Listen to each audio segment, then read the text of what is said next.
아니, 이 속옷이 왜 여기 있어? 분명 어제까지는 없었던 고급 순면 속옷이 남편의 서랍장을 가득 채우고 있었습니다. 그것도 한 땀 한 땀 정성스럽게 손으로 기워 만든 낯선 속옷들. 아주머니, 이거 직접 만드신 거예요? 저의 물음에 사색이 되어 뒷걸음질 치던 간병인 아주머니의 눈빛은 공포 그 자체였습니다. 단순한 과잉 친절이라고 생각했던 그녀의 행동 뒤에는 30년 묵은 죄책감과 피냄새 나는 사연이 얽혀 있었습니다. 7년 식물인간 남편의 병실에서 매일 밤 벌어졌던 기묘한 이중생활의 실체.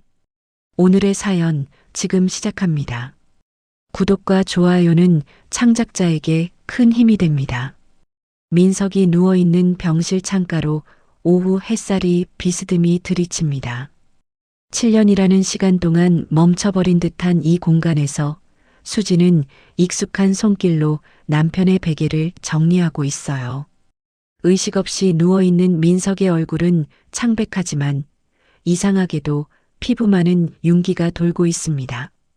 수진이 젖은 수건으로 남편의 얼굴을 닦아주며 작게 한숨을 내쉽니다. 민석 씨, 오늘 날씨 참 좋다. 당신이랑 걷고 싶을 만큼. 수지는 습관처럼 남편에게 말을 걸고는 침대 옆 서랍장을 엽니다. 가져온 물티슈와 기저귀를 채워 넣으려던 수진의 손이 허공에서 멈칫합니다. 서랍 안쪽 깊숙한 곳, 낯선 하얀 천 뭉치가 눈에 띄었기 때문이죠. 이게 뭐지? 수지는 고개를 갸웃하며 천 뭉치를 꺼내 펼쳐봅니다. 그것은 남성용 속옷이었습니다. 그런데 시중에 파는 매끄러운 기성품이 아니었어요. 투박하지만 촘촘하게 박음질이 되어 있는 누군가 손으로 직접 만든 듯한 순면 속옷이었죠. 수지는 속옷을 손으로 만져보며 미간을 찌푸립니다. 내가 산 게 아닌데. 아주머니가 사오셨나? 아니, 이걸 직접 만드신 건가? 의구심이 든 수지는 서랍 안쪽을 더 뒤져봅니다. 놀랍게도 비슷한 모양의 속옷이 대여섯 장이나 더 나옵니다. 하나같이 최고급 순면을 사용했고 엉덩이 부분이 닿는 곳은 한 번 더 천을 덧대어 푹신하게 만들어져 있었어요. 수지는 속옷을 쥔 손에 힘을 주며 생각에 잠깁니다. 그때 병실 문이 열리고 간병인 금자가 들어옵니다. 금자는 수진이 들고 있는 속옷을 보자마자 사색이 되어 황급히 달려옵니다. 아이고, 보호자님. 오셨어요? 금자가 수진의 손에서 속옷을 낚아채듯 가져가며 허둥지둥 서랍에 쑤셔 넣습니다. 금자의 얼굴에는 당혹감이 역력합니다. 아주머니, 그 속옷들 뭐예요? 제가 사다 드린 거 아니잖아요. 수진이 날카롭게 묻자 금자는 시선을 피하며 앞치마에 손을 문지릅니다. 아, 그게 저기 시장 갔다가 천이 좋길래 환자분 욕창 생길까봐 제가 좀 만들어 봤어요. 별거 아닙니다. 금자의 목소리가 평소보다 조금 떨리고 있어요. 수지는 금자의 반응이 영 석연치 않습니다. 단순히 환자를 생각해서 만든 거라면 칭찬받을 일인데 왜 저렇게 도둑질하다 들킨 사람처럼 구는 걸까요? 아주머니가 직접 만드셨다고요? 솜씨가 좋으시네요. 근데 원단이 꽤 비싸 보이던데. 간병비도 넉넉히 못 드리는데 이런 것까지 챙기시면 제가 죄송해서 어떡해요. 수진이 떠보듯 말하자 금자는 손사래를 치며 뒷걸음질 칩니다. 아유, 아닙니다. 제 남편도 예전에 오래 알아봐서 알아요. 그냥 남는 천으로 한 거니까 신경 쓰지 마세요. 저 물 좀 떠올게요. 금자는 도망치듯 병실 밖으로 나가버립니다. 수지는 닫힌 문을 바라보며 남편에게 시선을 돌립니다. 민석의 몸에서 병원 특유의 소독약 냄새가 아닌 은은하고 상큼한 모가 향이 납니다. 당신한테서 좋은 냄새가 나네. 아주머니가 향수라도 뿌려주시나? 수지는 남편의 이불을 들쳐 다리 마사지를 해주려다 멈칫합니다. 남편의 다리 근육이 7년 동안 누워 있었던 사람치고는 덜 말라 있었기 때문이죠. 수지는 남편의 종아리를 주무르며 혼잣말을 합니다. 아주머니가 마사지를 정말 열심히 해주시나 봐. 다리가 생각보다 단단하네. 수지는 병실을 나와 복도 끝에 있는 간호사 스테이션으로 향합니다. 수간호사 박 씨가 차트를 정리하다가 수진을 보고 반갑게 인사합니다. 어머, 민성님 보호자분 오셨어요? 오늘따라 일찍 오셨네요. 네, 선생님. 저 혹시 저희 간병인 아주머니 말이에요. 좀 어떠세요? 워낙 말수가 없으셔서. 수진이 조심스럽게 묻자 박 씨는 눈을 동그랗게 뜨며 목소리를 낮춥니다. 임 여사님이요? 아휴, 말도 마세요. 그런 분 처음 봐요. 민성님한테 얼마나 지극정성인지 저희끼리는 민성님 어머니 아니냐고 농담까지 했다니까요. 어머니요? 네. 밤에 아무도 없을 때 보면 민성님 손잡고 도란도란 이야기도 하시고 사비 털어서 비싼 영양제도 먹이시는 것 같더라고요. 요즘 세상에 그런 간병인 없어요. 보호자님은 복 받으신 거예요. 박 씨의 칭찬에도 수진의 마음은 개운치 않습니다. 과한 친절은 때로 의심을 부르는 법이니까요. 수진은 다시 병실로 돌아와 남편의 침대 머리맡에 놓인 디퓨저병을 만지작거립니다. 그리고 가방에서 작은 상자를 꺼냅니다. 인터넷으로 주문한 초소형 홈캠입니다. 민석 씨, 미안해. 그냥 확실히 하고 싶어서 그래. 수지는 아무도 보지 않는 틈을 타 디퓨저병 뒤편, 잘 보이지 않는 곳에 홈캠을 설치합니다. 렌즈가 침대 쪽을 향하도록 각도를 조절하고 자신의 스마트폰과 연동되는지 확인합니다. 화면 속에 남편의 얼굴과 병실 내부가 선명하게 잡힙니다. 다 됐어. 이제 무슨 일이 일어나는지 보면 알겠지. 수지는 홈캠을 숨기고 가방을 챙겨 일어납니다. 그때 금자가 물통을 들고 병실로 들어옵니다. 수지는 아무 일 없었다는 듯 웃으며 말합니다. 아주머니, 저 마트 좀 다녀올게요. 민석 씨 부탁드려요.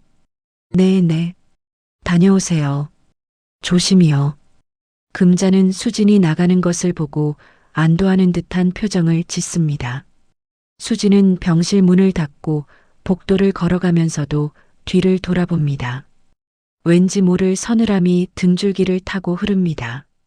다음 날 오후 수지는 평소보다 일찍 퇴근해 병원 근처 커피숍으로 들어갑니다. 구석진 자리에 앉아 심호흡을 한번 하고 스마트폰을 꺼냅니다. 홈캠 앱을 실행하는 손가락이 미세하게 떨립니다. 제발, 별일 아니어라. 제발. 로딩 화면이 지나고 병실 내부가 화면에 나타납니다. 수진이 막 병실을 나선 직후인 듯 화면 속 금자가 문 쪽을 향해 귀를 기울이고 있습니다. 금자는 복도의 발소리가 멀어지는 것을 확인하더니 병실 문을 걸어 잠급니다.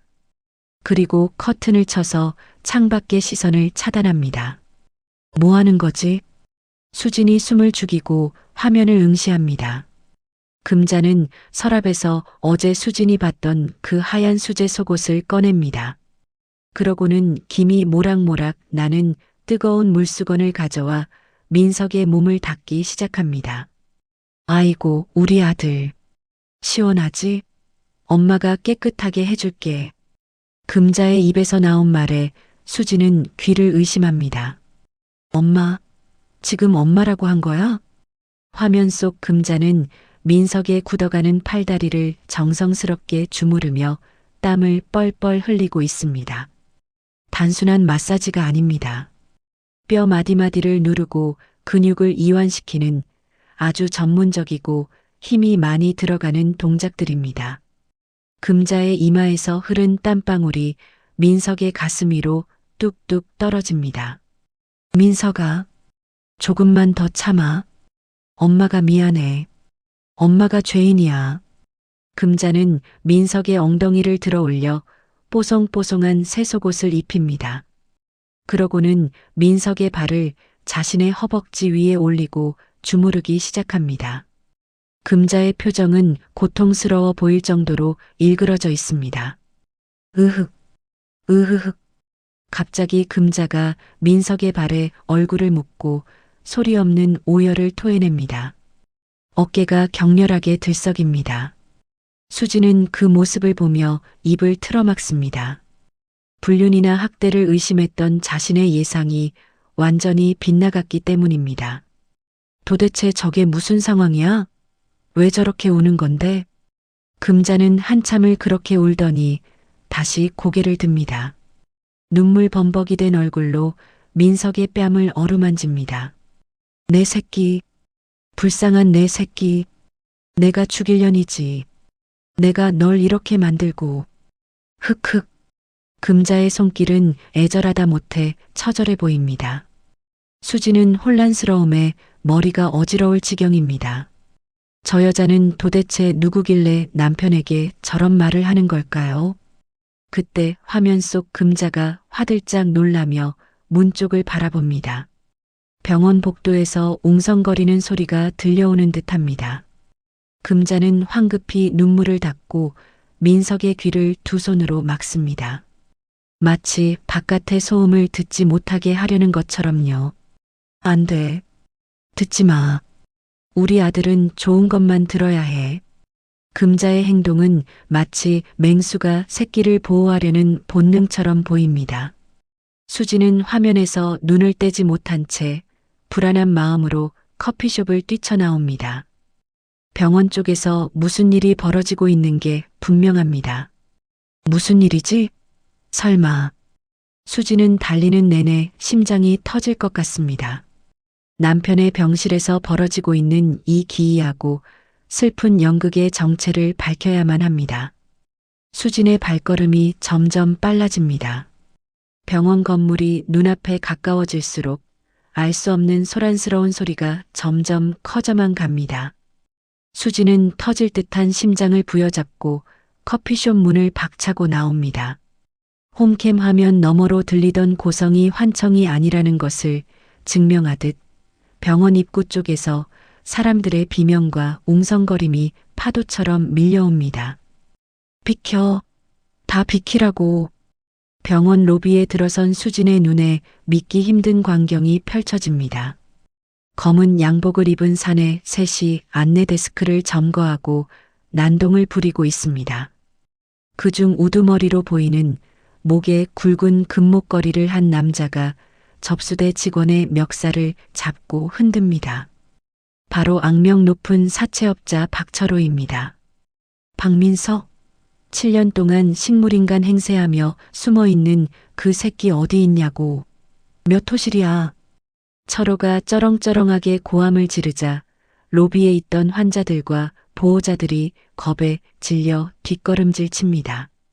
보안요원 2명이 달려들어 말려보지만 철호는 그들을 거칠게 밀쳐내며 안내 데스크의 모니터를 주먹으로 내리칩니다. 와장창 하는 소리와 함께 파편이 튀고 로비는 순식간에 아수라장이 됩니다. 이봐요. 병원에서 이러시면 안 됩니다. 경찰 불렀으니까 당장 나가세요. 보안팀장이 경광봉을 들고 소리치지만 철호는 코웃음을 칩니다. 경찰? 오라고 해. 내가 내 돈 받으러 왔는데 누가 막아? 박민석 그놈, 내 돈 떼먹고 여기서 호의호식한다며? 호흡기 떼버리기 전에 당장 튀어나오라고 해. 철호가 엘리베이터 쪽으로 성큼성큼 걸어갑니다.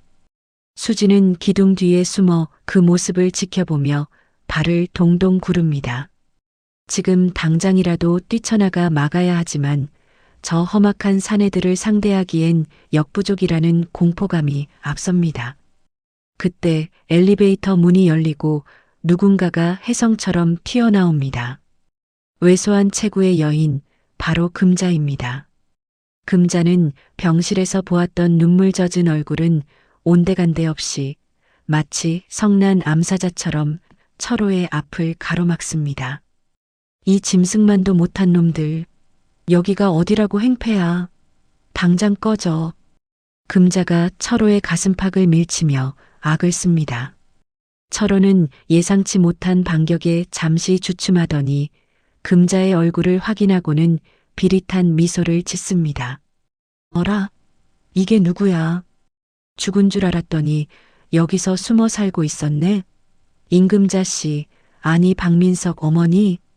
철호의 입에서 나온 어머니라는 단어에 기둥 뒤에 숨어 있던 수진의 눈동자가 흔들립니다. 금자는 철호의 말이 끝나기가 무섭게 그의 입을 틀어막으려 달려듭니다. 닥쳐. 그 더러운 입 놀리지 마. 내 아들 건드리면 내가 가만 안 둬. 금자가 철호의 팔을 물어뜯으며 필사적으로 매달립니다. 하지만 건장한 체격의 철호를 당해내기엔 역부족입니다. 철호는 귀찮다는 듯 금자의 머리채를 휘어잡고 바닥으로 내동댕이 칩니다. 아! 금자가 외마디 비명을 지르며 차가운 대리석 바닥에 쓰러집니다. 입술이 터져 피가 흐르지만 금자는 아랑곳하지 않고 다시 철호의 바짓가랑이를 붙잡고 늘어집니다. 제발, 제발 그냥 가. 내가 어떻게든 갚을게. 내 장기라도 팔아서 줄 테니까 제발 우리 민석이는 건드리지 마. 금자의 처절한 절규가 로비에 울려 퍼집니다. 철호는 바닥에 기어다니는 금자를 발로 툭툭 치며 주위 사람들에게 들으라는 듯 큰 소리로 떠들어댑니다. 보세요, 여러분. 이 여자가 누군지 알아요? 30년 전에 노름에 미쳐서 빚잔치 버려놓고 지핏덩이 같은 아들을 고아원에다 버리고 야반도주한 여자입니다. 그래놓고 이제 와서 아픈 아들 수발드는 척, 효부인 척 아주 쇼를 하고 있네. 철호의 폭로에 로비에 있던 사람들의 시선이 일제히 금자에게 꽂힙니다. 수지는 머리를 한 대 얻어맞은 듯 멍해집니다. 아들을 버리고 도망친 친엄마. 모든 퍼즐이 맞춰지는 순간입니다. 매일같이 바뀌던 수제 속옷, 남편을 향한 과도한 집착과 눈물, 그리고 엄마가 미안해라며 오열하던 모습까지. 그 모든 것이 단순한 헌신이 아니라 버린 자식에 대한 뒤늦은 속죄였던 것입니다. 아니야. 아니라고. 금자가 고개를 저으며 부정해보지만 목소리엔 힘이 없습니다. 철호는 쭈그리고 앉아 금자의 멱살을 잡고 으르렁거립니다. 돈 내놔. 당신 아들이 숨겨둔 돈, 당신이 관리하고 있지? 그 돈만 내놓으면 조용히 물러가 줄게. 없어. 그런 거 없어. 내 목숨이라도 가져가. 제발 아들만은. 금자가 피 섞인 침을 뱉으며 저항하자 철호가 주먹을 치켜듭니다. 그 순간 수진이 더 이상 참지 못하고 뛰쳐나갑니다. 그만둬요. 수진이 철호의 앞을 가로막으며 소리칩니다. 철호가 멈칫하며 수진을 위아래로 훑어봅니다. 뭐야? 당신은 또. 저 박민석 아내예요. 지금 경찰 오고 있으니까 당장 그 손 놓으세요. 안 그러면 당신들 전부 고소할 거야. 수진의 당당한 외침에 철호가 픽 웃음을 터뜨립니다. 하지만 곧이어 멀리서 들려오는 경찰차 사이렌 소리에 철호의 표정이 일그러집니다. 재수없게. 야, 가자. 두고 봐. 내가 다시 올 거야. 그때까지 돈 준비 안 해놓으면 그땐 진짜 호흡기 떼버릴 줄 알아. 철호가 금자를 발로 한 번 더 걷어차고는 부하들을 데리고 황급히 병원을 빠져나갑니다. 곧이어 경찰들이 로비로 들이닥치고 상황을 수습하기 시작합니다. 난장판이 된 로비 한가운데 금자는 헝클어진 머리를 한 채 멍하니 앉아 있습니다. 터진 입술에서 흐르는 피가 하얀 간병인 유니폼을 붉게 물들입니다. 수지는 떨리는 다리를 진정시키며 금자에게 다가갑니다. 아주머니, 아니 어머님. 수진이 차갑게 부르자 금자의 어깨가 흠칫 떨립니다. 금자는 고개를 들지 못한 채 죄인처럼 몸을 웅크립니다. 설명해 보세요.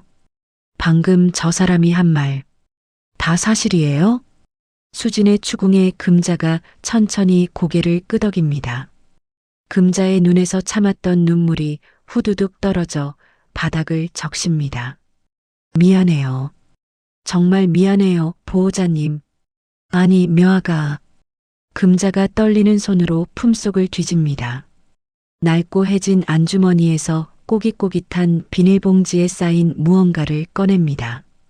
그것은 붉은 도장이 찍힌 낡은 통장 하나였습니다. 금자가 그것을 수진의 발치에 내려놓습니다. 이거 가지세요. 수진이 의아한 눈빛으로 통장을 집어듭니다. 통장을 펼치자 수백 개의 입금 내역이 빼곡히 적혀 있습니다. 10,000원, 20,000원, 많게는 50,000원. 날짜를 보니 무려 10년 전부터 시작된 기록입니다. 입금자명은 모두 박민석으로 되어 있지만 보낸 사람은 분명 금자였을 겁니다. 식당 설거지하고 남의 집 변기 닦으면서 모은 돈이에요. 10원 한 장 안 쓰고 모았어요. 우리 민석이 다시 만나면 주려고. 금자가 오열하며 말을 잇지 못합니다. 죽기 전에 딱 1년만이라도 내 손으로 밥 해 먹이고 똥 기저귀 갈아주고 싶었어요. 그래서 염치불구하고 들어왔어요. 제발 내치지 말아주세요. 묘아가. 금자가 수진의 바짓단을 잡고 애원합니다. 수진은 통장에 찍힌 그 수많은 숫자들을 바라봅니다. 그건 단순한 돈이 아니라 금자의 피와 땀 그리고 30년의 후회가 응축된 시간들이었습니다. 수진은 남편을 버렸던 비정한 시어머니에 대한 원망과 지난 1년간 남편의 곁을 그림자처럼 지키며 보여주었던 그 헌신적인 사랑 사이에서 갈피를 잡지 못합니다. 머리로는 용서가 안 되는데 가슴 한구석이 욱신거려 옵니다. 일단 일어나세요. 사람들 봐요. 수진이 금자의 팔을 잡아 일으키려 하지만 금자는 다리에 힘이 풀린 듯 주저앉아 일어날 줄을 모릅니다. 주위 사람들의 수군거림이 따가운 화살이 되어 두 사람에게 꽂힙니다. 수진은 한숨을 내쉬며 금자의 헝클어진 옷매무새를 다듬어 줍니다. 병실로 가요. 가서 다시 이야기해요. 수진은 비틀거리는 금자를 부축하며 엘리베이터 쪽으로 향합니다. 금자의 앙상한 어깨가 수진의 손바닥 안에서 잘게 떨리고 있습니다. 엘리베이터 문이 닫히고 거울 속에 비친 두 여자의 모습은 지쳐 보입니다. 수진은 문득 금자의 손을 내려다봅니다. 거칠고 갈라진 손마디, 손톱 밑에 낀 검은 때. 그것은 고생의 흔적이자 남편 민석을 위해 매일 밤 뜨거운 물수건을 짜내던 어머니의 손이었습니다. 이분을 어쩌면 좋지.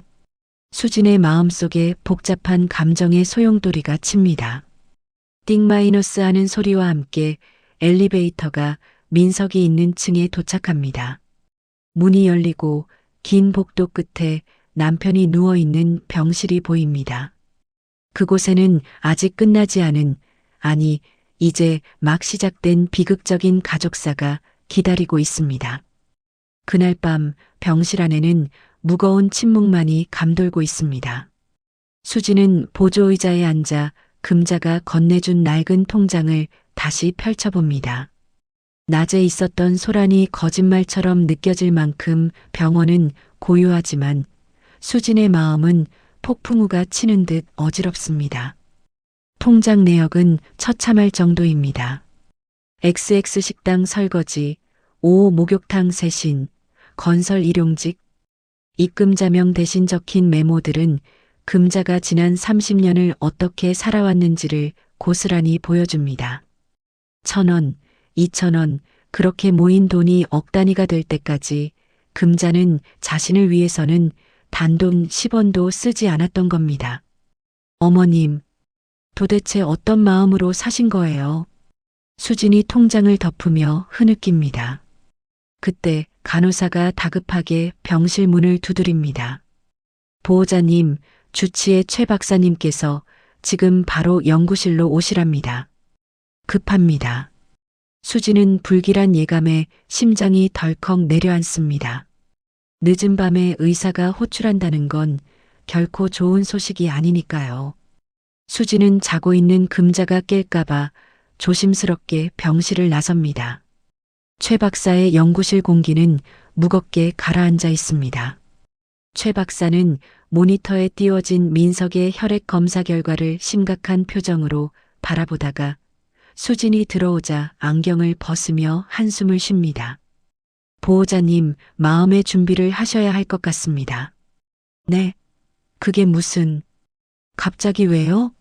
어제까지만 해도 혈색도 좋고 괜찮았잖아요. 수진이 떨리는 목소리로 되묻습니다. 최 박사는 차트를 넘기며 침통하게 말합니다. 겉으로는 괜찮아 보였을지 몰라도 속은 이미 한계였습니다. 급성 신부전이 왔어요. 콩팥이 기능을 완전히 멈췄습니다. 지금 몸속에 독소가 치사량까지 찼어요. 신부전이라니요. 그럼 투석하면 되잖아요. 요즘 투석하면 다들 살던데. 일반 환자라면 그렇겠죠. 하지만 민성님은 7년이나 누워 계셨던 코마 환자입니다. 체력이 바닥이라 투석을 견딜 수가 없어요. 게다가 최 박사가 잠시 말을 멈추더니 수진의 눈을 똑바로 바라봅니다. 사실 최근에 민성님 뇌파에서 아주 의미 있는 반응이 있었습니다. 손가락도 조금씩 움직였고요. 깨어날 징조가 보였단 말입니다. 정말입니까? 그럼 더더욱 살려야죠. 깨어날 수 있다면서요. 문제는 이 신부전입니다. 독소가 뇌를 공격하고 있어요. 이대로라면 일주일, 아니 3일을 넘기기 힘듭니다. 유일한 방법은 당장 건강한 신장을 이식하는 것뿐인데 아시다시피 대기자가 수천 명입니다. 뇌사자가 당장 나타날 확률은 제로에 가깝고요. 희망을 주자마자 절망을 안겨주는 의사의 말에 수지는 다리에 힘이 풀려 주저앉습니다. 눈앞이 캄캄해집니다. 이제 막 남편이 깨어날 수도 있다는 희망을 받는데 신장 때문에 죽게 놔둬야 한다니요.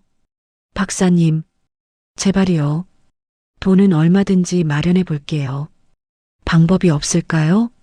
수진이 의사의 가운을 잡고 애원하지만 최 박사는 고개를 저을 뿐입니다.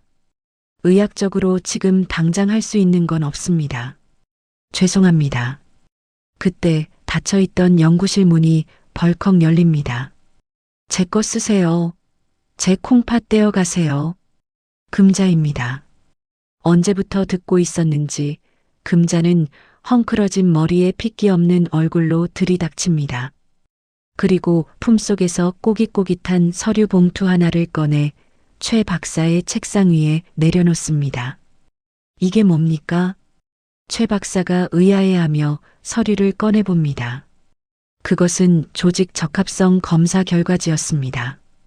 6개월 전에 혹시나 해서 몰래 검사받았어요. 의사 선생님이 그러더라고요. 모자지간이라 딱 맞는다고.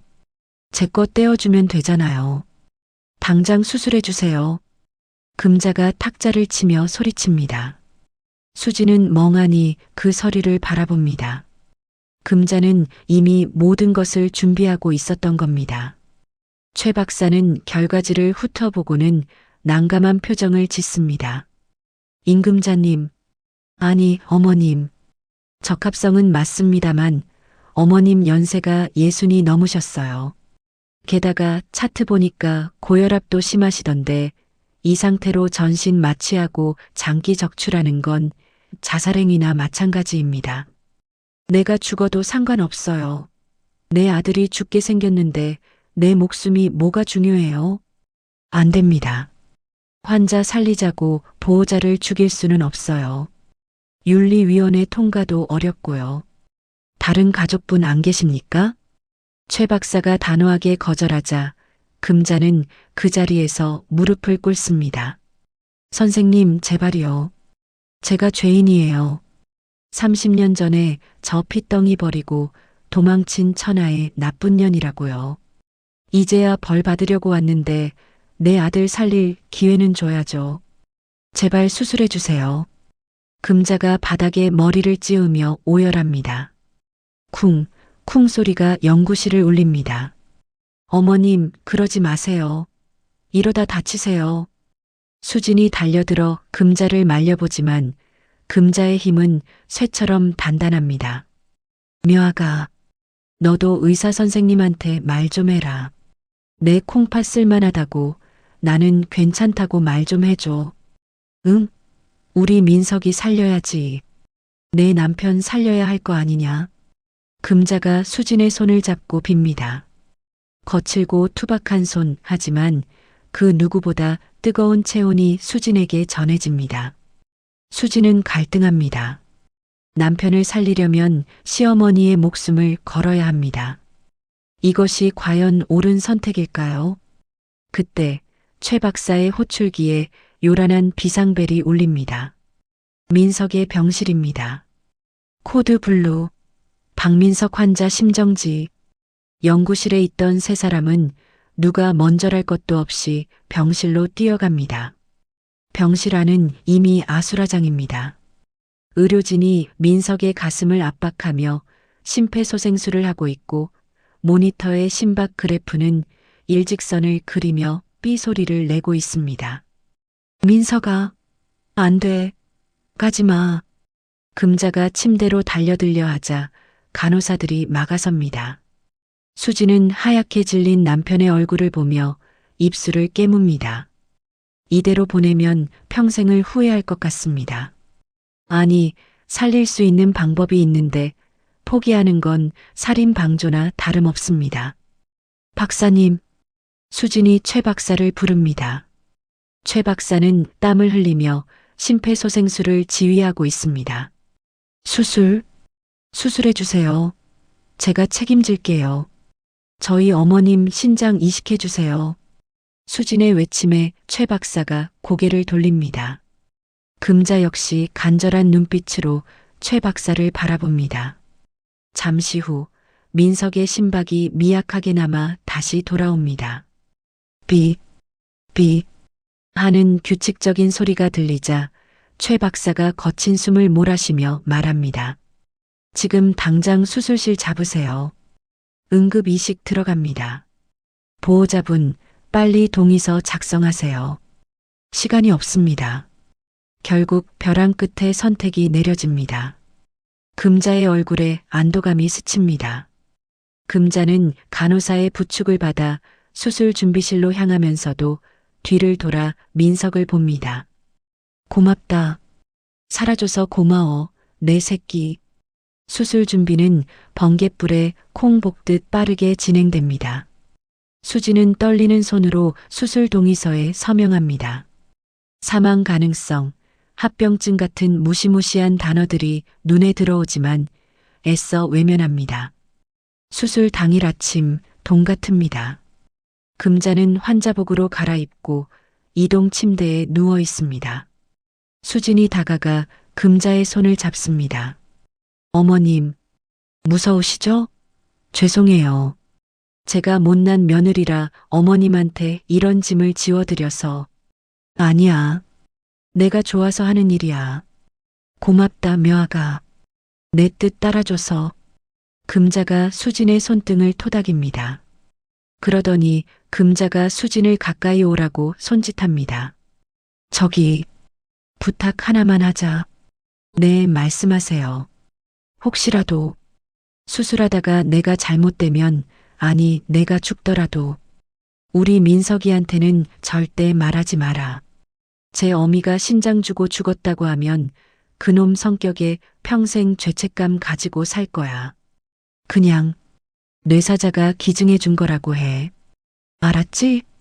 유언 같은 금자의 말에 수지는 참았던 눈물을 터뜨립니다. 그런 말씀 마세요. 두 분 다 살아서 나오셔야죠. 꼭 건강하게 일어나서 민석이한테 직접 말씀하셔야죠. 약속해줘.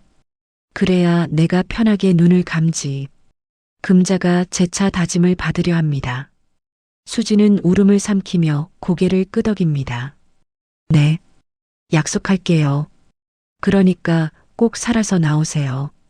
드르륵 침대 바퀴 구르는 소리가 복도를 울립니다. 민석의 침대가 먼저 수술실로 들어가고 뒤이어 금자의 침대가 따라 들어갑니다. 차가운 수술실 문이 닫히고 수술 중이라는 붉은 등이 켜집니다.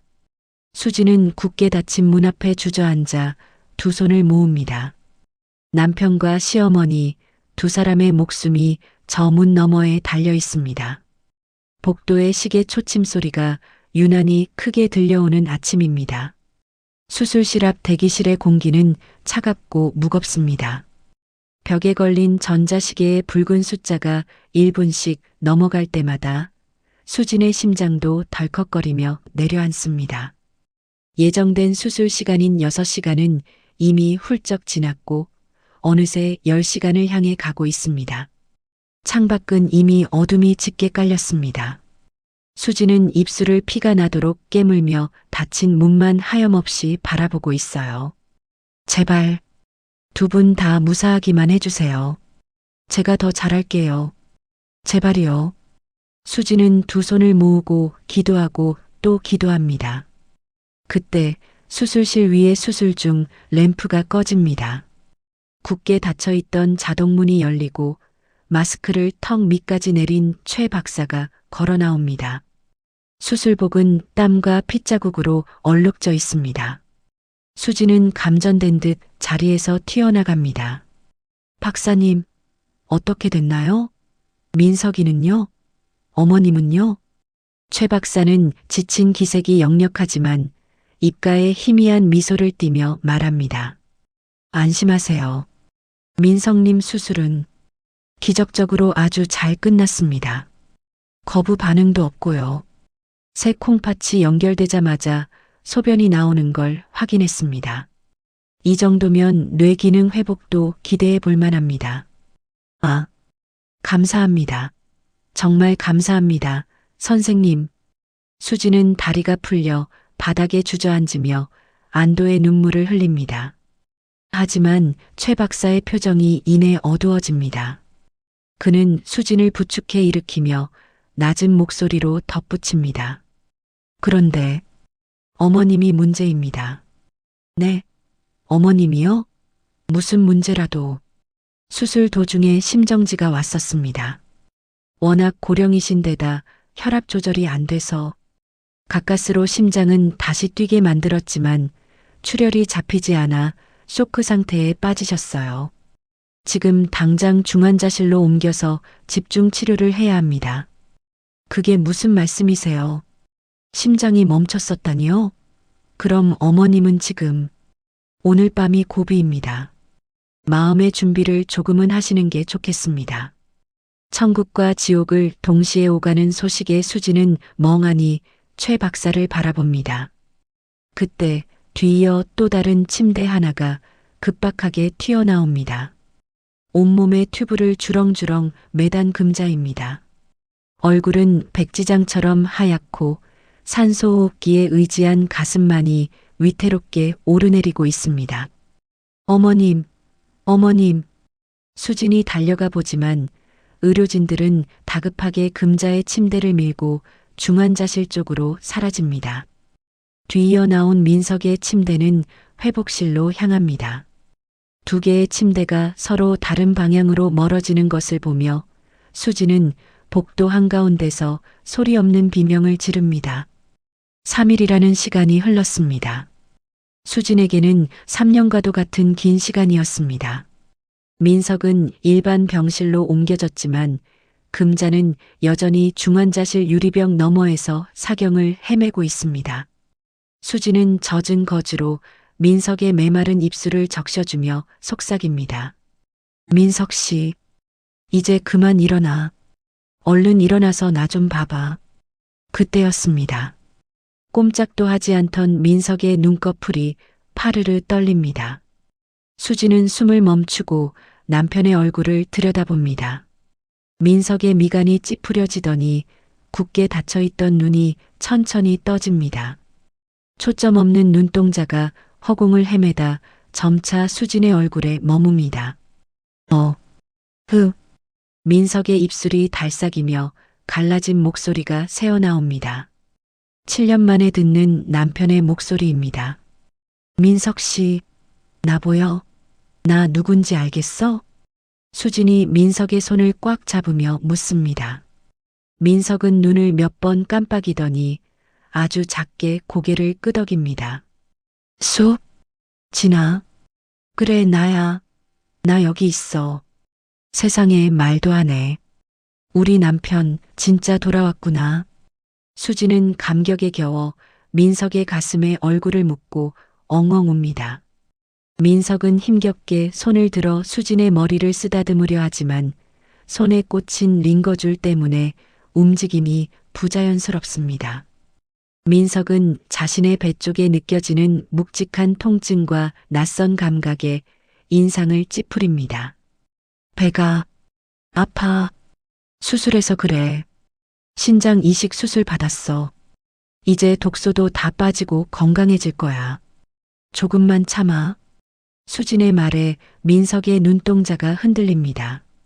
그는 혼란스러운 표정으로 자신의 배를 내려다봅니다. 신장 이식? 누가? 나한테? 민석의 물음에 수지는 말문이 막힙니다. 금자와의 약속이 떠올랐기 때문이죠.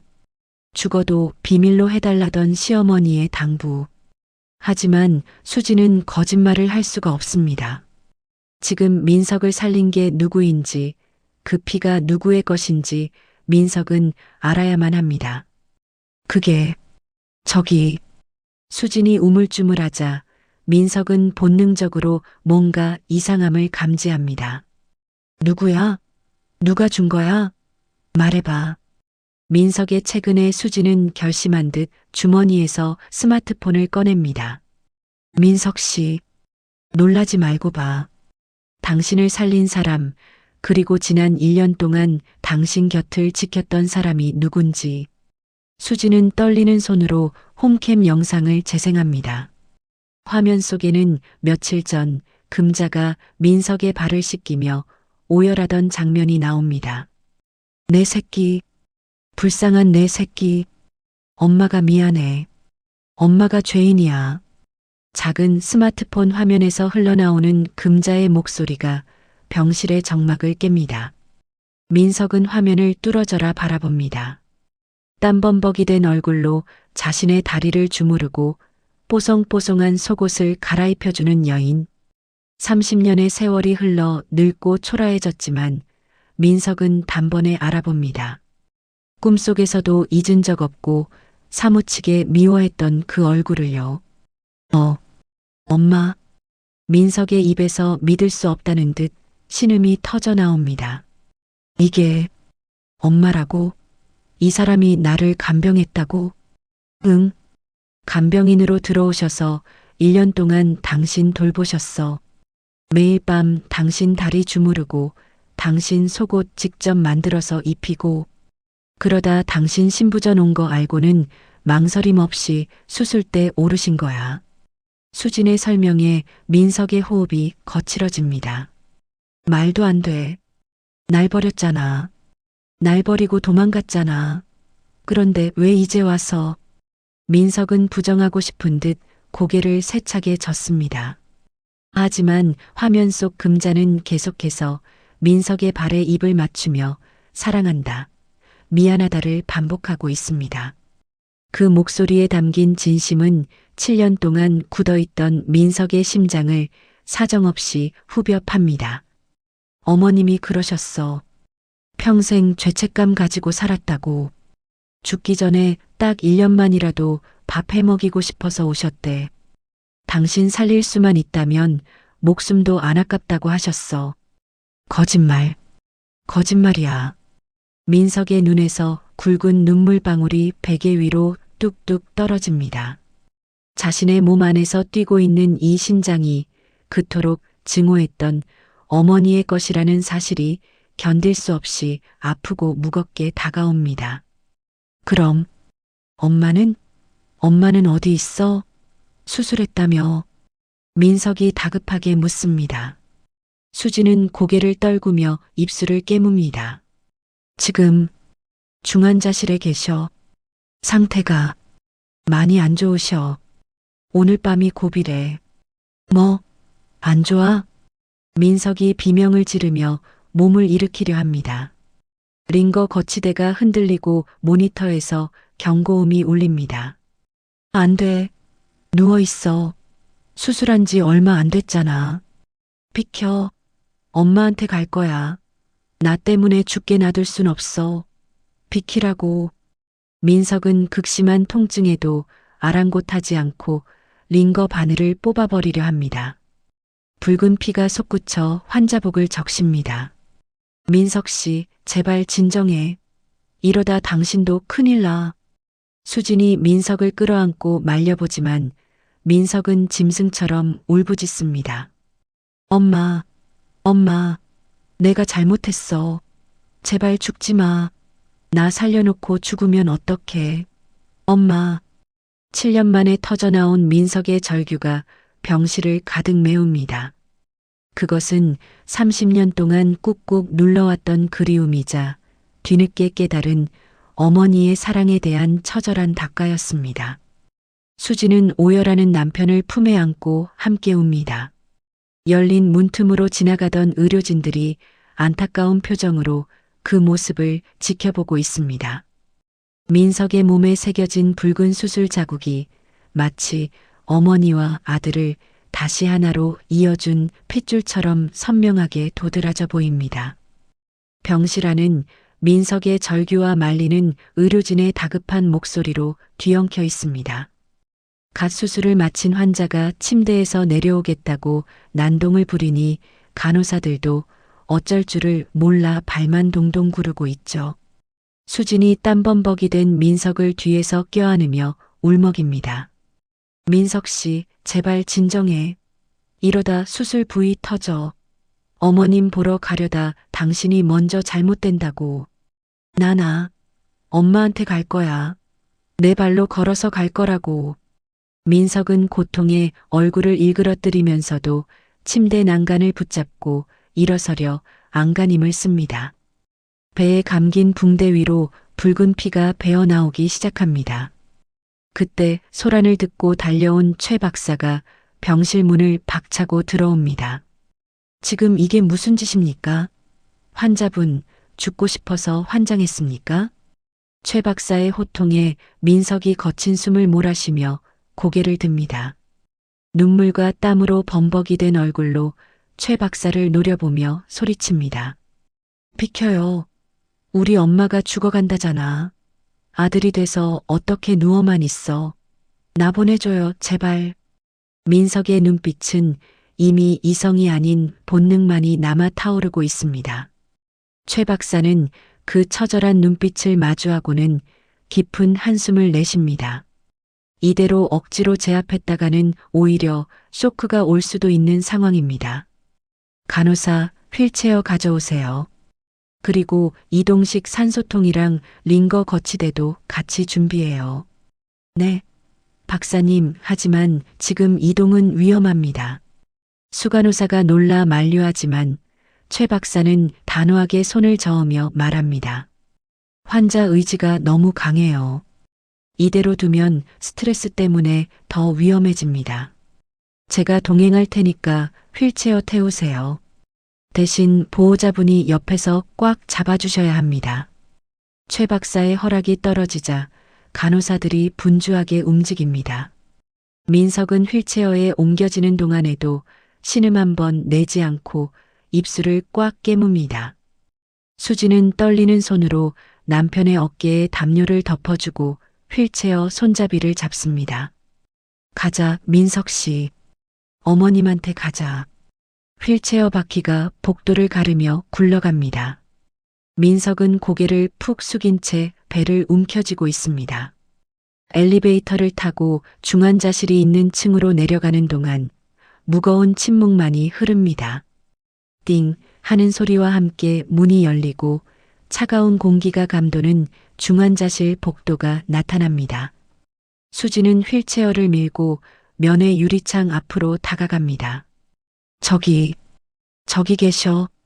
수진이 가리킨 곳 유리병 너머 격리실 침대 위에 금자가 누워 있습니다. 온몸에 튜브와 전선을 주렁주렁 매달고 입에는 두꺼운 인공호흡기를 꽂은 채 미동도 하지 않는 모습입니다. 며칠 전만 해도 민석의 다리를 주무르던 억척스러운 손은 힘없이 침대 시트 위에 놓여 있습니다. 민석은 휠체어 바퀴를 손으로 잡고 유리벽에 바짝 다가갑니다. 30년 만에 마주하는 어머니의 얼굴입니다. 기억 속에 젊고 화려했던 엄마는 온데간데없고 작고 쪼그라든 노파가 누워 있습니다. 엄마. 민석이 유리에 손바닥을 대며 부릅니다. 목소리가 쇳소리처럼 갈라져 나옵니다. 일어나. 나왔어. 아들 왔는데 왜 잠만 자. 민석이 유리를 손톱으로 긁으며 흐느낍니다. 나 엄마 미워한 거 아니야. 보고 싶었어? 매일매일 보고 싶어서 미칠 것 같았다고. 그런데 이렇게 만나는 게 어디 있어. 민석이 가슴을 치며 오열하자 옆에 있던 수진도 입을 틀어막고 눈물을 쏟습니다. 그때였습니다. 규칙적으로 삐삐 소리를 내던 금자의 심박 모니터가 갑자기 요란하게 울리기 시작합니다. 그래프의 파동이 거칠게 춤을 춥니다. 박사님, 저기 좀 보세요. 어머님이. 수진이 다급하게 외칩니다. 최 박사가 모니터를 확인하더니 놀란 눈으로 말합니다. 환자분이 아들 목소리에 반응하고 있어요. 의식이 돌아오려는 겁니다. 유리병 너머 금자의 손가락이 미세하게 꿈틀거립니다. 마치 아들의 울음소리를 듣고 반응하려는 듯 감겨있던 눈꺼풀이 파르르 떨립니다. 민석은 그 모습을 보고 휠체어에서 일어나려고 몸부림칩니다. 엄마, 나 보여? 문 열어줘요. 들어가게 해줘요. 민석이 유리벽을 두드리며 애원합니다. 최 박사는 잠시 고민하다가 결단을 내린 듯 인터폰을 듭니다. 지금 당장 보호자 들어갑니다. 멸균복 준비하세요. 5분입니다. 그 이상은 안 돼요. 중환자실 문이 열리고 멸균 가운과 마스크를 쓴 민석이 휠체어에 탄 채 안으로 들어갑니다. 기계 소음만이 가득한 병실 안 민석은 어머니의 침대 옆으로 다가갑니다. 가까이서 본 금자의 얼굴은 더 야위고 창백합니다. 민석은 떨리는 손을 뻗어 금자의 차가운 손을 잡습니다. 거칠고 굳은 살이 박인 손. 지난 1년간 매일 밤 자신의 발을 닦아주던 그 손입니다. 엄마, 나야. 민석이 금자의 손을 자신의 뺨에 갖다 대고 비빕니다. 따뜻한 눈물이 금자의 손등 위로 툭툭 떨어집니다. 미안해. 내가 늦게 알아봐서 미안해. 엄마가 나한테 신장 줬다면서 바보같이 왜 그랬어. 나 버리고 갔으면 잘 먹고 잘 살지. 왜 이제 와서 이런 짓을 해.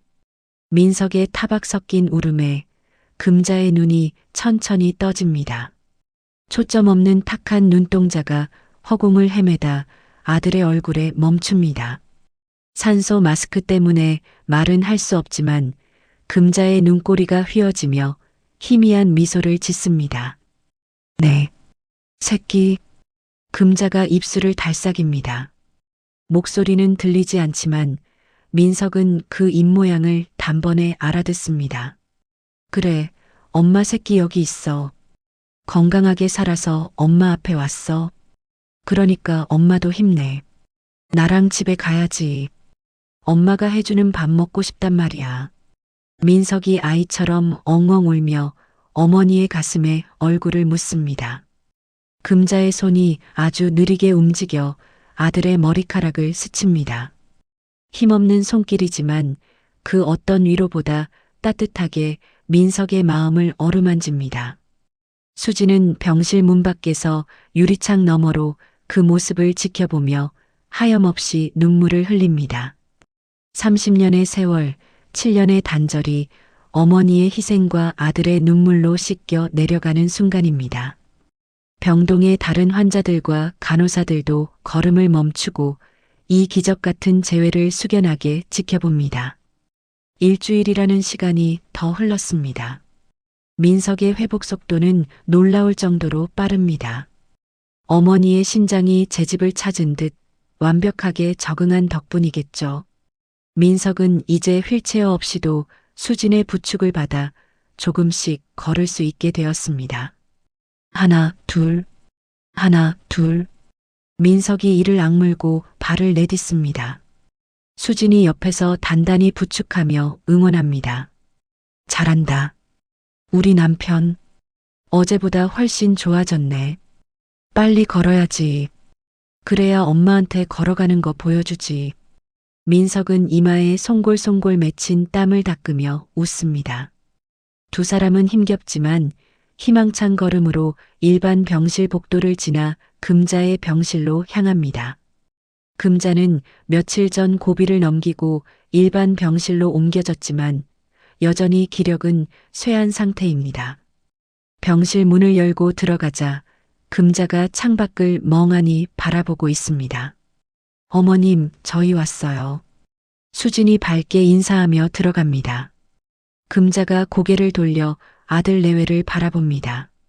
산소호흡기는 뗐지만 코줄을 낀 채라 말하는 것이 여전히 힘겨워 보입니다. 엄마, 나 봐봐. 나 이제 걷는다. 민석이 수진의 손을 놓고 비틀거리며 한 걸음, 두 걸음을 떼어 보입니다. 금자의 눈이 커지며 그렁그렁해집니다. 아이고, 장하다. 내 새끼.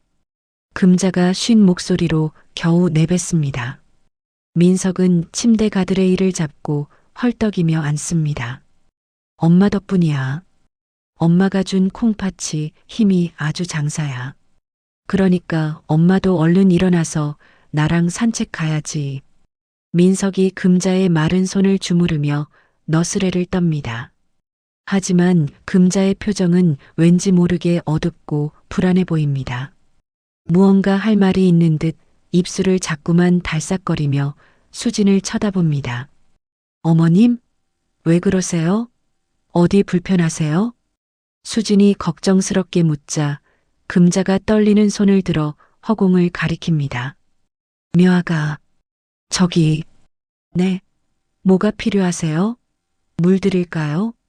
아니, 그거 말고, 내 방. 금자의 목소리가 너무 작아 잘 들리지 않습니다. 수진이 귀를 금자의 입가에 바짝 갖다 댑니다. 고시원, 내 방, 서랍, 고시원 방이요?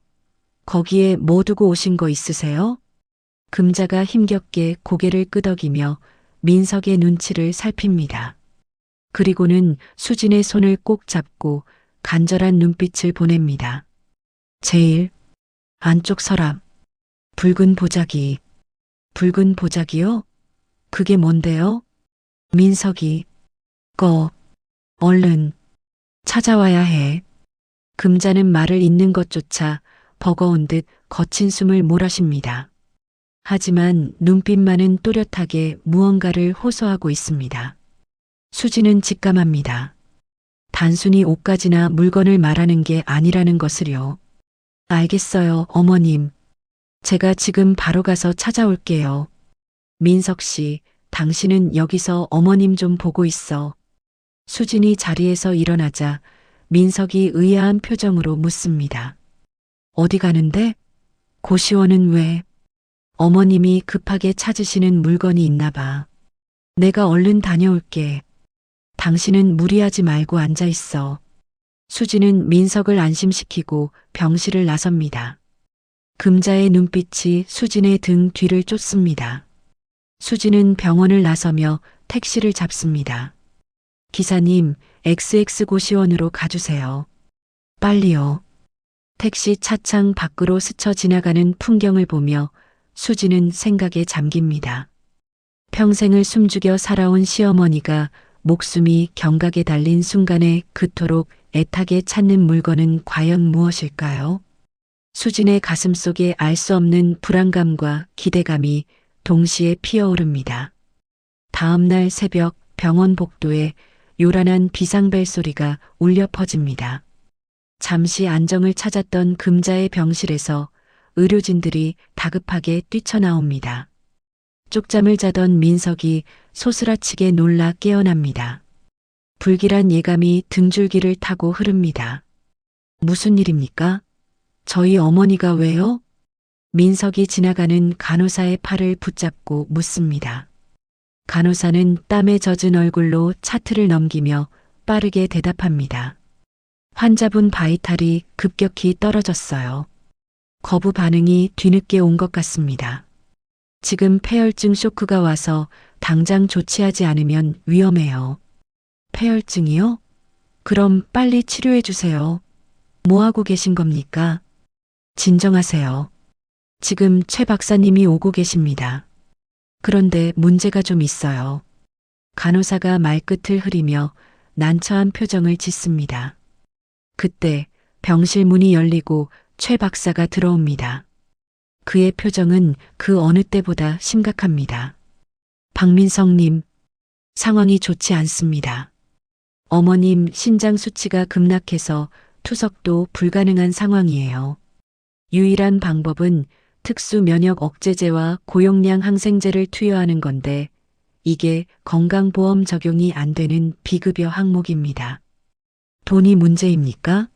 사람 목숨이 왔다 갔다 하는데 제 집을 팔아서라도 낼 테니까 당장 약 써주세요. 민석이 링거 거치대를 잡고 소리칩니다. 하지만 최 박사 뒤에 서 있던 원무과 직원이 조심스럽게 앞으로 나옵니다. 보호자님, 곤란한 말씀을 드려야 할 것 같습니다. 방금 법원 집행관들이 다녀갔습니다. 법원이요? 그게 무슨 소리입니까? 박철호 씨 쪽에서 신청한 채권 가압류가 집행되었습니다. 박민성님 명의의 모든 계좌와 병원 보증금까지 전부 압류 조치됐어요. 지금 전산상으로 보호자님은 수납이 불가능한 상태입니다. 민석은 귀를 의심합니다. 철호가 경찰에 잡혀갔음에도 그가 미리 걸어둔 법적 올가미는 여전히 작동하고 있었던 겁니다. 그 새끼가 감옥에 갔는데 무슨 압류야. 내가 피해자라고. 경찰에 전화해봐. 민사소송은 별개입니다. 채무 관계가 해결되지 않는 한 병원 측에서도 고가의 비급여 약물을 선지급해 드릴 수가 없습니다. 규정이 그렇습니다. 원무과 직원의 사무적인 태도에 민석의 눈이 뒤집힙니다. 어머니가 당장 숨이 넘어가는데 고작 돈 때문에, 그것도 사기꾼이 쳐놓은 덫 때문에 치료를 못한다니요. 규정? 사람이 죽어가는데 규정 타령이야? 내가 낸다고. 나중에라도 갚을 테니까 약부터 가져오라고. 민석이 침대에서 내려오려 몸부림칩니다. 하지만 아직 다리에 힘이 온전히 돌아오지 않은 탓에 민석은 중심을 잃고 바닥으로 곤두박질 칩니다. 쿵 하는 소리와 함께 민석의 이마가 바닥에 부딪힙니다. 환자분, 간호사들이 달려와 민석을 일으키려 하지만 민석은 그들의 손을 뿌리치고 바닥을 기어 원무과 직원의 바짓단을 잡습니다. 살려줘요. 우리 엄마 좀 살려주세요. 내가 다 갚을게. 내 신장이라도 도로 팔아서 갚을 테니까 제발 약 좀 주세요. 민석이 바닥에 머리를 찌우며 오열합니다. 7년을 기다려 만난 어머니를 또다시 돈 때문에 잃을 수는 없습니다. 민석의 처절한 울음소리가 병동 복도를 가득 메우지만 원무과 직원은 고개를 돌리며 한숨만 내쉴 뿐입니다. 같은 시각 수지는 금자가 알려준 고시원 앞에 서 있습니다. 도시의 화려한 빌딩 숲 뒤편 쓰러져가는 낡은 건물입니다. 수지는 퀴퀴한 곰팡이 냄새가 진동하는 좁은 복도를 지나 203호 앞에 멈춰섭니다. 여기에 혼자 계셨던 거야? 수진이 녹슨 열쇠로 문을 엽니다. 끼익 하는 소름 끼치는 소리와 함께 문이 열리고 한 사람이 겨우 누울 만한 쪽방이 드러납니다. 창문 하나 없는 먹먹한 공간. 수지는 벽을 더듬어 스위치를 켭니다. 깜빡거리는 형광등 불빛 아래 드러난 방의 풍경에 수지는 입을 틀어막습니다. 벽면 가득 민석의 사진이 붙어 있습니다. 멀리서 몰래 찍은 듯한 흐릿한 사진들입니다. 민석이 대학을 졸업할 때, 첫 직장에 들어갈 때, 그리고 수진과 결혼식을 올리던 날의 사진까지. 금자는 30년 동안 단 한순간도 아들을 잊은 적이 없었던 겁니다. 어머님, 이렇게 지켜보고 계셨어요? 수지는 사진들을 쓰다듬으며 눈물을 흘립니다. 방 한구석에는 다 달아빠진 칫솔과 라면, 봉지 몇 개가 뒹굴고 있습니다. 자신을 위해서는 라면 하나도 아껴 먹으면서 아들을 위해 수억 원을 모았다는 사실이 가슴을 후벼 팝니다. 수지는 정신을 차리고 금자가 말했던 서랍장을 찾습니다. 방구석에 놓인 낡은 플라스틱 서랍장. 수지는 떨리는 손으로 제일 안쪽 서랍을 엽니다. 그곳에 금자가 말한 붉은 보자기가 놓여 있습니다. 먼지 하나 없이 깨끗하게 보관된 보자기입니다. 수진이 조심스럽게 매듭을 풉니다. 보자기 안에는 낡은 베넷 저고리 한 벌과 함께 두툼한 서류 뭉치와 통장들이 들어 있습니다. 수진이 서류를 하나씩 펼쳐봅니다. 이게 다 뭐야? 암보험증권, 종신보험증권, 연금저축신탁. 가입 날짜는 무려 20년 전부터 최근까지 다양합니다. 그리고 놀랍게도 모든 증권의 수익자는 박민석으로 지정되어 있습니다. 압류방지 전용 통장. 수진의 눈에 낯선 통장 하나가 들어옵니다. 그것은 법적으로 어떤 채무 관계에서도 압류할 수 없는 사회적 약자를 위한 특수 목적 통장이었습니다. 금자는 사채업자들에게 쫓기는 와중에도 아들에게 줄 돈만큼은 절대 빼앗기지 않으려고 치밀하게 준비해왔던 겁니다. 사망보험금. 본인이 죽으면 민석이가 받게 해놓으셨어. 금자는 자신이 살아서 아들을 만날 거라는 기대보다 죽어서라도 아들의 빚을 갚아주겠다는 마음으로 살아왔던 겁니다. 수지는 그 자리에 주저앉아 보자기 속의 물건들을 가슴에 품고 통곡합니다. 어머님, 바보같이 왜 이렇게까지 하셨어요? 그때 수진의 주머니에서 핸드폰이 요란하게 울립니다. 민석입니다. 수진이 황급히 전화를 받습니다. 여보세요? 민석 씨, 왜 그래? 수화기 너머로 민석의 울음 섞인 목소리가 들려옵니다. 수진아, 어떡해? 병원에서 약을 안 준대. 철호 그 자식이 내 계좌 다 막아버려서 돈을 낼 수가 없대. 우리 엄마 죽는데. 나 좀 도와줘, 제발. 민석의 절박한 비명에 수지는 눈물을 닦으며 벌떡 일어납니다. 민석 씨, 걱정 마. 돈 있어. 어머님이 다 준비해 두셨어. 뭐? 그게 무슨 소리야? 어머님이 널 위해서 남겨둔 게 있어. 아무도 건드릴 수 없는 돈이야. 내가 지금 당장 갈게. 조금만 버텨. 의사 선생님한테 금방 돈 가져간다고 전해. 수지는 붉은 보자기를 소중하게 챙겨 들고 고시원을 뛰쳐나옵니다.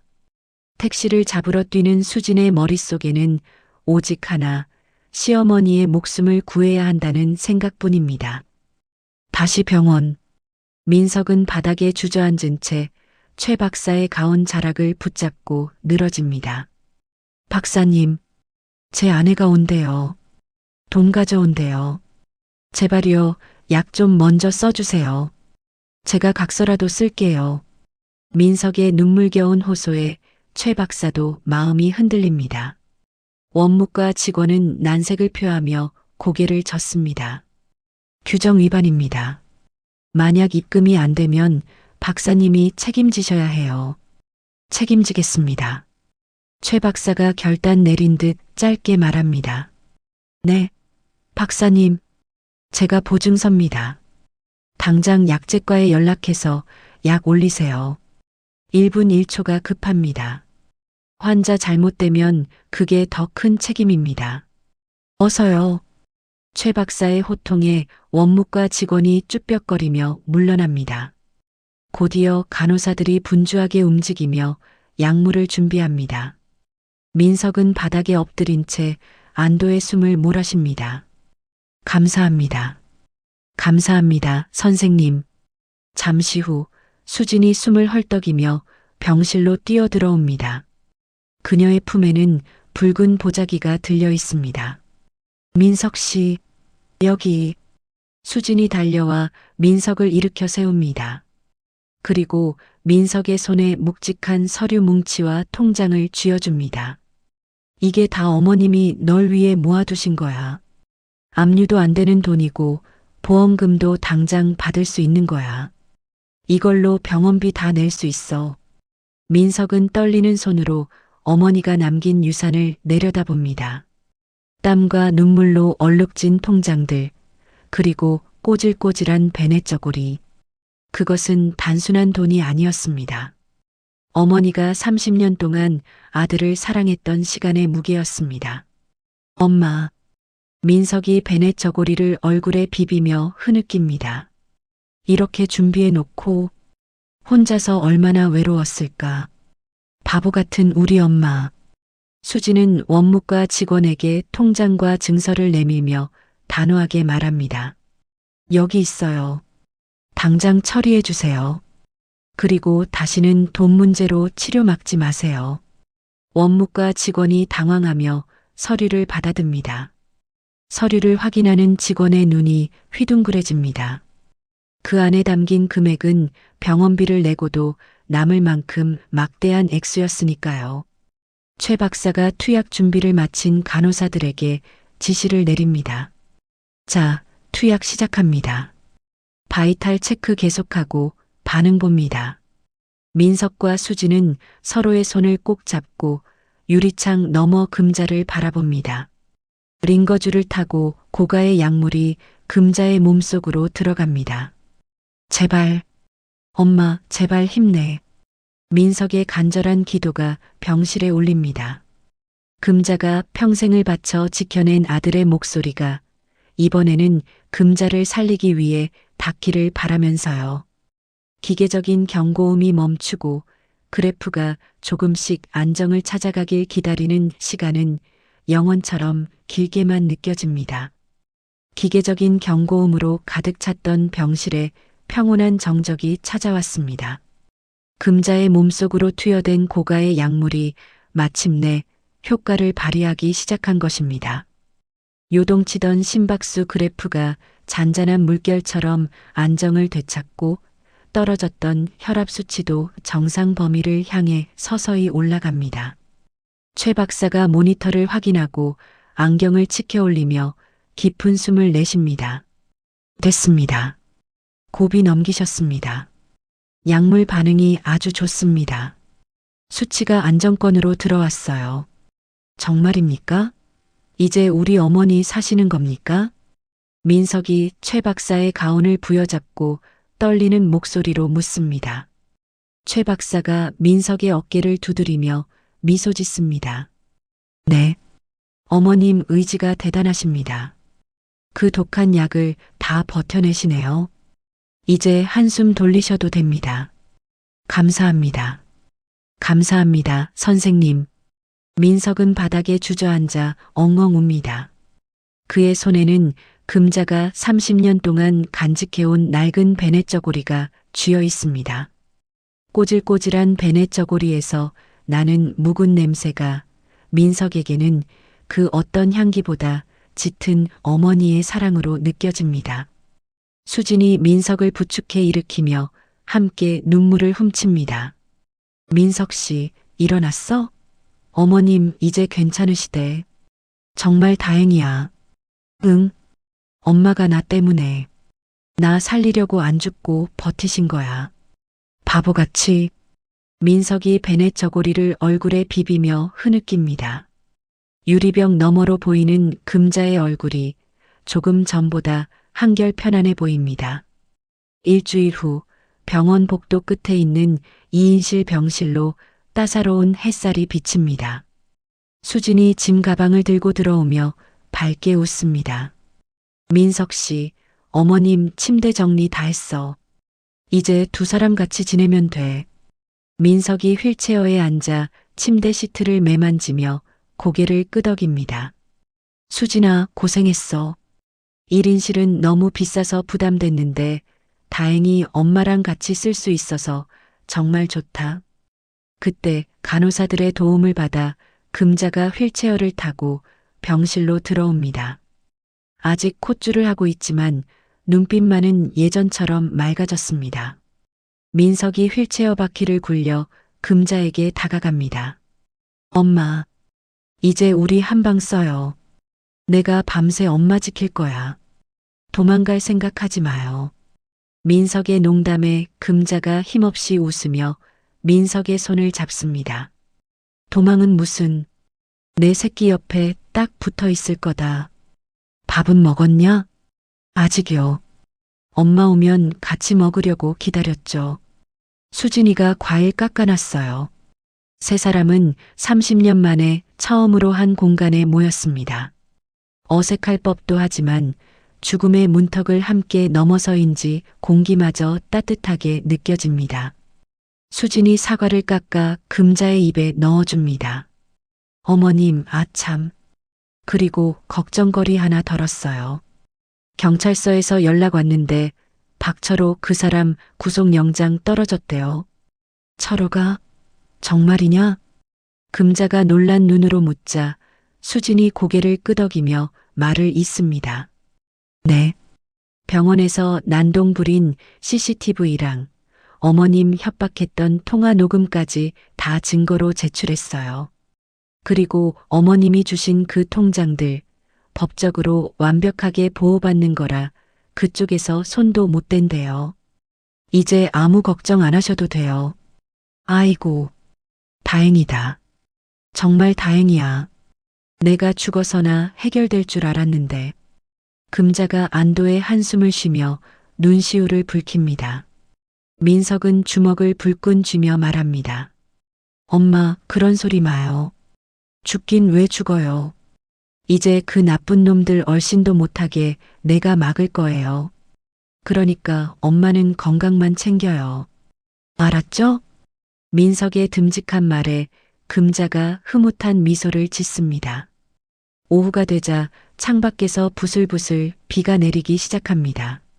민석은 침대 난간을 잡고 힘겹게 일어섭니다. 어디 가려고? 화장실 가? 수진이 부축하려 하자 민석이 고개를 젓습니다.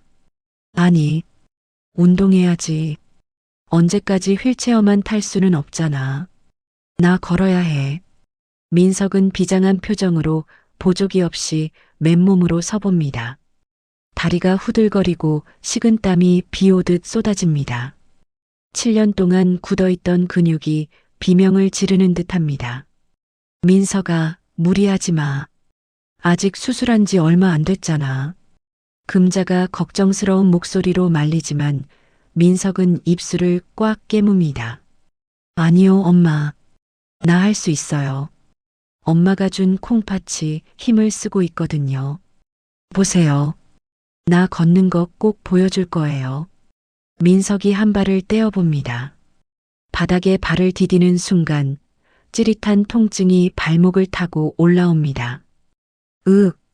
민석이 신음을 삼키며 비틀거립니다. 수진이 놀라 달려들려 하지만 민석이 손을 들어 제지합니다. 오지 마. 나 혼자 갈 거야. 엄마한테 내 발로 갈 거야. 민석의 눈빛은 그 어느 때보다 진지합니다. 금자는 침대 끝에 앉아 두 손을 모으고 아들을 바라봅니다. 30년 전 아장아장 걷던 어린 아들의 모습이 겹쳐 보입니다. 그래. 천천히 해라. 우리 아들 할 수 있어. 금자의 응원에 힘입어 민석이 두 번째 발을 뗍니다. 다리는 사시나무 떨듯 떨리지만 눈은 오직 어머니를 향해 있습니다. 한 걸음, 두 걸음. 거칠어진 숨소리가 병실을 채웁니다. 세 걸음, 네 걸음. 수진이 숨죽여 숫자를 셉니다. 민석의 이마에서 흐른 땀이 턱 끝에 맺혀 떨어집니다. 금자와의 거리는 이제 불과 두세 걸음 남았습니다. 거기, 다 왔어. 엄마. 민석이 마지막 힘을 짜내어 발을 내딛는 순간 다리에 힘이 풀리며 몸이 앞으로 쏠립니다. 민석아. 금자가 놀라 팔을 뻗습니다. 민석은 바닥으로 넘어지는 대신 금자의 무릎 위로 쓰러지듯 안깁니다. 금자가 민석을 와락 끌어안습니다. 아이고, 내 새끼. 괜찮냐? 어디 다친 데 없어? 금자가 민석의 등과 어깨를 쓸어내리며 다급하게 묻습니다. 민석은 어머니의 품에 얼굴을 묻은 채 거친 숨을 몰아쉽니다. 어머니의 낡은 환자복에서 나는 익숙한 냄새가 코끝을 찌릅니다. 성공했다. 엄마, 나 걸어왔어. 맞지? 민석이 고개를 들어 땀범벅이 된 얼굴로 웃습니다. 금자는 눈물 젖은 손으로 아들의 땀을 닦아줍니다. 그래, 봤다. 우리 아들 최고다. 정말 장하다. 금자의 눈에서도 기쁨의 눈물이 주르륵 흘러내립니다. 수지는 그 모습을 보며 코끝이 찡해져 고개를 돌립니다. 민석은 어머니의 무릎에 얼굴을 기댄 채 어린아이처럼 투정을 부립니다. 엄마, 나 이제 다 나았어. 그러니까 엄마도 빨리 일어나. 나랑 약속했잖아. 집에 가서 밥 해준다고. 그래, 그래. 알았다. 내가 얼른 일어나서 우리 아들 좋아하는 김치찌개 끓여줄게. 돼지고기 숭숭 썰어 넣고. 그리고 또 있어. 엄마, 내 속옷. 그거 엄마가 다 만든 거라며? 손바느질로. 민석의 말에 금자가 부끄러운 듯 시선을 피합니다. 그걸 다 알았냐? 못난 어미가 돈이 없어서 좋은 거 못 사 입히고 궁상만 떨었다. 무슨 소리야? 그게 세상에서 제일 좋은 명품이지. 나 그거 평생 입을 거야. 버리면 안 돼. 민석이 금자의 거친 손을 자신의 뺨에 갖다 대며 말합니다. 금자의 손끝에 굳은 살이 딱딱하게 박여 있습니다. 30년 고생의 흔적이자 아들을 향한 속죄의 증거입니다. 엄마, 그동안 내 팬티 갈아입히느라 고생 많았지? 이제는 내가 갚을게. 민석이 금자의 눈을 똑바로 바라보며 힘주어 말합니다. 이제 내가 엄마 보호자야. 엄마 속옷은 내가 사줄게. 백화점 가서 제일 비싸고 예쁜 걸로, 레이스 달린 걸로 싹 다 바꿔줄 거야. 알았지? 민석의 짓궂지만 진심 어린 농담에 금자가 빵 터지며 웃습니다. 어머, 얘 좀 봐. 며느리 듣는데 주책맞게 무슨 소리니?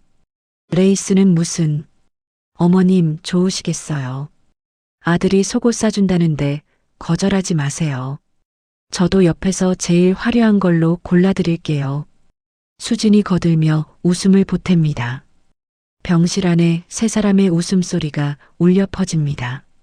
창밖에 내리던 비도 어느새 그치고 구름 사이로 맑은 무지개가 떠오릅니다. 그날 밤 민석은 보조 침대에서 잠든 수진을 확인하고 조용히 일어납니다.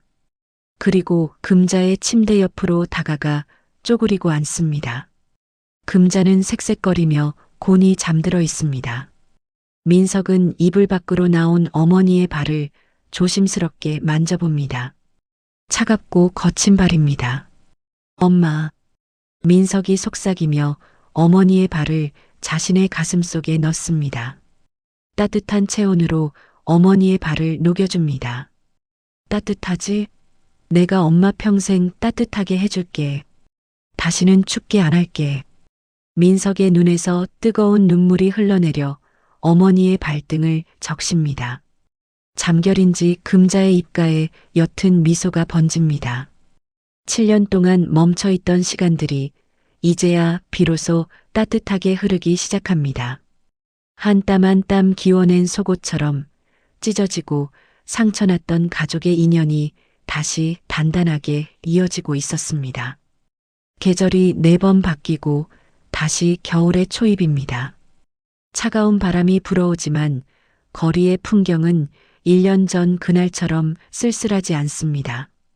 도심의 한 작은 건물, 박민석 건축사무소라는 간판이 햇살을 받아 반짝이고 있습니다. 사무소 안에서는 민석이 도면 위에 몸을 기울인 채 열중하고 있습니다. 지팡이가 책상 옆에 기대어 있지만 민석의 표정에는 활기가 넘칩니다. 소장님, 사모님 오셨는데요? 직원의 말에 민석이 고개를 듭니다. 문가에 서 있는 수진이 환하게 웃으며 손을 흔듭니다. 박 소장님, 아직도 야근이야? 오늘 무슨 날인지 잊었어? 민석이 서둘러 도면을 정리하며 자리에서 일어납니다. 다리를 조금 절룩거리지만 누구의 부축도 없이 혼자서 걷는 걸음걸이가 제법 단단합니다. 있긴 왜 잊어. 우리 새집 들어가는 날인데. 안 그래도 지금 막 끝내고 나가려던 참이야. 민석이 수진에게 다가가 자연스럽게 어깨를 감쌉니다. 두 사람은 팔짱을 끼고 사무소를 나섭니다. 엄마는? 노인 대학 끝날 시간 됐지? 응. 내가 아까 모시고 왔어. 지금 집에서 짐 정리 마무리하고 계셔. 근데 어머님 요즘 너무 재미있어 보여. 오늘 글짓기 숙제 받아오셨는데 나보고 검사해달라고 하시더라. 수진이 깔깔 웃으며 말하자 민석도 덩달아 웃음을 터뜨립니다. 글짓기? 우리 엄마가 늦바람이 났네. 뭐라고 쓰셨는데? 비밀이야. 집에 가서 직접 보여달라고 해. 두 사람은 마트에 들러 장을 봅니다. 수진이 남성 속옷 코너에서 멈춰섭니다. 1년 전 이곳에서 남편의 바뀐 속옷을 의심하며 떨었던 기억이 스칩니다. 하지만 이제 수진의 손은 가장 부드럽고 좋은 순면 속옷을 고르고 있습니다. 이거 어때? 색깔도 밝고 촉감도 좋네. 좋네. 근데 내 것만 사지 말고 엄마 내복도 좀 봐봐. 요즘 날 추워졌잖아. 엄마 수술하고 추위 많이 타셔. 민석이 여성네의 코너를 가리키며 말합니다. 수지는 가장 도톰하고 따뜻한 내복을 고르며 고개를 끄덕입니다. 당연하지. 안 그래도 제일 비싼 걸로 받았어. 캐시미어 들어간 걸로.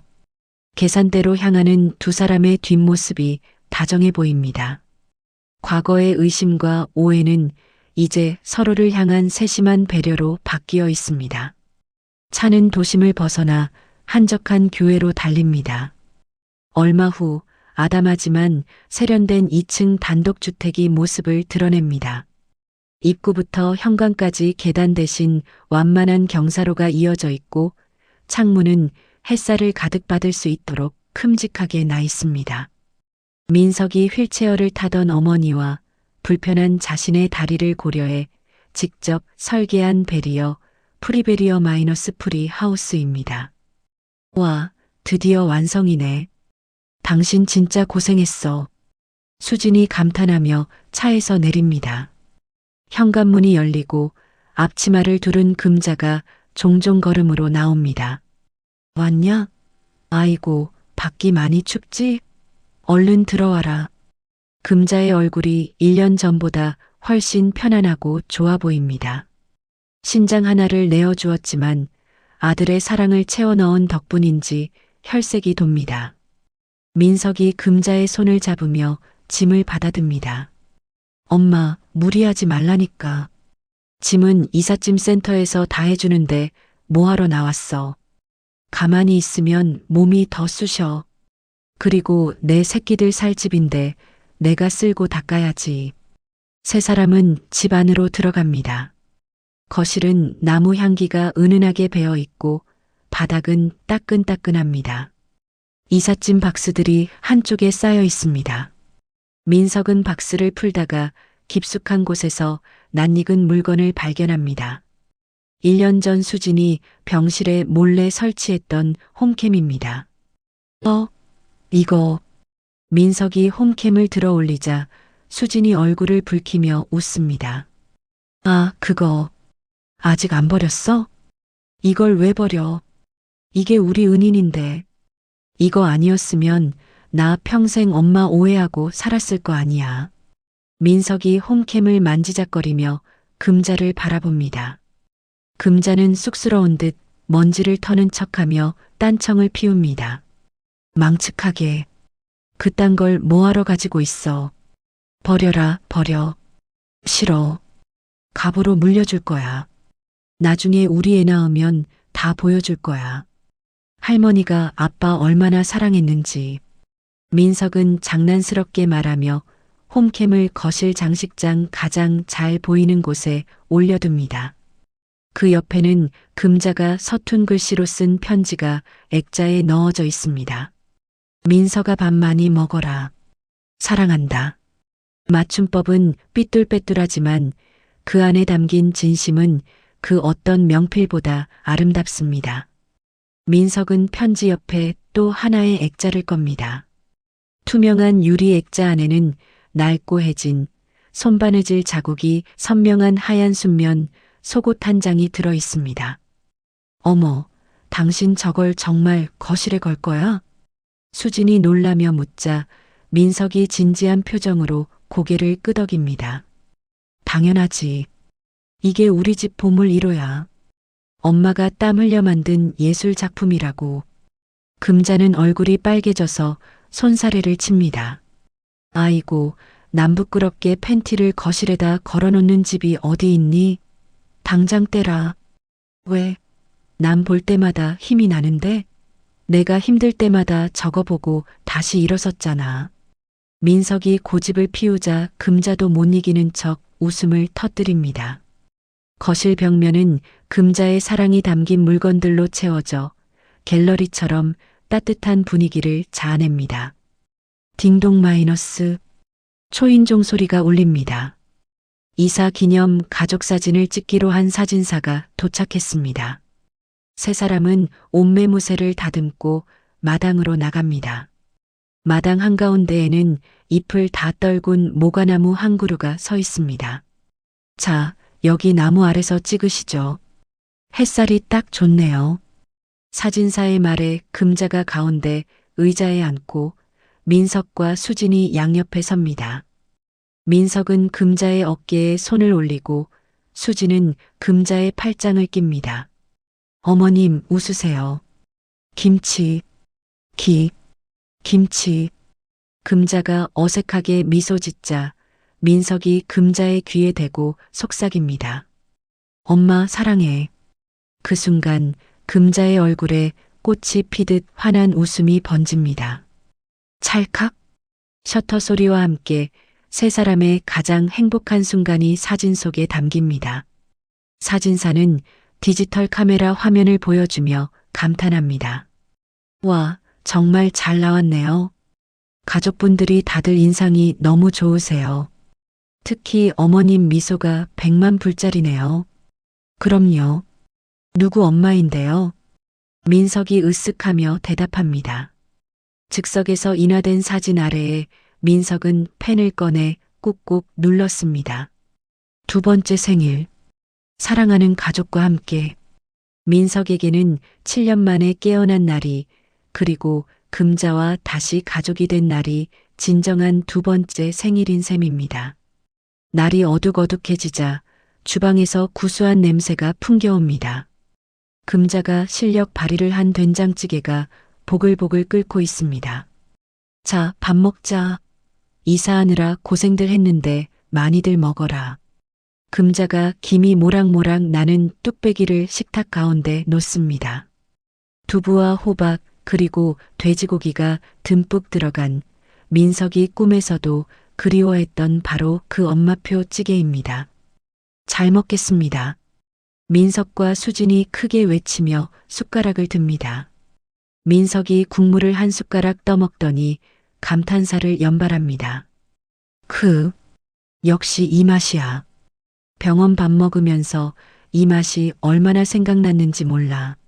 맛있냐? 많이 먹어. 부족하면 더 있으니까. 금자는 밥 위에 생선살을 발라 올려주느라 본인 밥은 뒷전입니다. 수진이 금자의 숟가락에 고기를 얹어줍니다. 어머님도 좀 드세요. 맨날 저희 챙기지 마시고요. 맞아, 엄마. 이제 나 다 컸어. 내가 엄마 챙겨야지. 민석이 금자의 그릇에 찌개를 덜어줍니다. 오고 가는 숟가락 속에 정이 넘칩니다. 식탁 위에는 웃음꽃이 피어나고 따뜻한 온기가 집안 가득 채워집니다. 식사를 마칠 무렵 창밖에서 하얀 눈이 내리기 시작합니다. 민석은 휠체어 없이 두 발로 걸어 창가로 다가갑니다. 수진과 금자도 그 뒤를 따릅니다. 와, 첫눈이다. 수진이 창문에 손을 대며 말합니다. 1년 전 병실에서 절망 속에 바라봤던 눈과는 전혀 다른 느낌입니다. 한방눈이 소복이 쌓이는 마당을 바라보며 민석이 금자의 어깨를 감싸 안습니다. 엄마, 춥지? 아니, 하나도 안 춥다. 우리 아들이 옆에 있는데 뭐가 춥니까? 금자가 민석의 허리에 손을 두르며 대답합니다. 민석은 반대편 손으로 수진의 손을 잡습니다. 세 사람의 체온이 연결되어 하나의 원을 만듭니다. 거실벽에 걸린 속옷 액자와 방금 찍은 가족 사진이 거실 조명을 받아 은은하게 빛나고 있습니다. 찢어지고 상처 입었던 시간들을 기워내고 꿰매어 비로소 완성된 가족의 모습입니다. 내년에도 내후년에도 이렇게 같이 눈보자. 민석의 말에 금자와 수진이 고개를 끄덕입니다. 집안의 불빛이 눈 내리는 밤거리를 따뜻하게 비추고 창문 너머로 세 사람의 행복한 실루엣이 그림처럼 그려집니다. 고통 끝에 찾아온 평범한 일상이 그 어떤 기적보다 찬란하게 빛나고 있습니다. 오늘의 이야기 여기까지입니다. 매일 바뀌던 남편의 속옷 한 장에서 시작된 의심이 사실은 30년의 세월을 건너온 어머니의 처절한 속죄였다는 사실이 가슴을 먹먹하게 만듭니다. 죄인이라는 멍에를 쓰고 아들의 곁을 그림자처럼 지켰던 금자씨, 그리고 뒤늦게 깨달은 어머니의 사랑에 눈물 흘린 민석씨. 두 모자가 서로의 상처를 보듬고 진정한 가족으로 거듭나는 과정은 우리에게 용서와 가족의 진정한 의미를 다시금 일깨워 주었습니다. 비 온 뒤에 땅이 더 굳어진다는 말처럼 죽음의 문턱을 함께 넘으며 단단하게 이어진 세 사람의 앞날에 이제는 따뜻한 햇살만 가득하기를 진심으로 기원합니다. 여러분의 곁에 있는 소중한 가족에게 오늘 따뜻한 말 한마디 건네보시는 건 어떨까요? 이야기를 끝까지 들어주신 분이 계시다면 잘 들었다고 댓글 하나 남겨주세요. 감사합니다.